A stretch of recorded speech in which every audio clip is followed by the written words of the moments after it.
আবার বিশেষ করে সরকার প্রধান উপদেষ্টা তিনি ভাষণেও কিছুটা পরিষ্কার করেছেন যে এই সরকারের ম্যান্ডেট দিয়েছে ছাত্র জনতা, কাজে ছাত্র জনতা যতদিন চায় ততদিন তারা থাকবেন। ছাত্র জনতা যতক্ষণ পর্যন্ত তাদেরকে সমর্থন করবে ততক্ষণ পর্যন্ত তারা কাজ করবেন। ছাত্র জনতা যে ধরনের পরিবর্তন চায় তারা সেই পরিবর্তনগুলো করবে।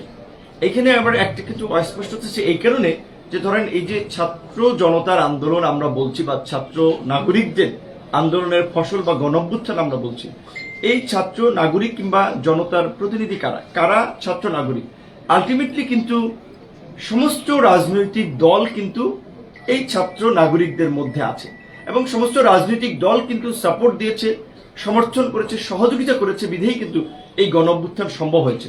রাজনৈতিক সমর্থন এবং রাজনৈতিক আসলে গাইডেন্স ছাড়া এইরকমের একটা ম্যাস মুভমেন্ট এই যে রেজিম ছিল সেখানে কিন্তু অসম্ভব ছিল।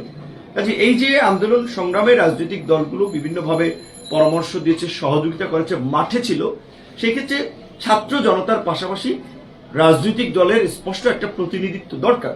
রাজনৈতিক দলসমূহের সাথে সরকারের একটা আস্থা বিশ্বাসের সম্পর্ক দরকার।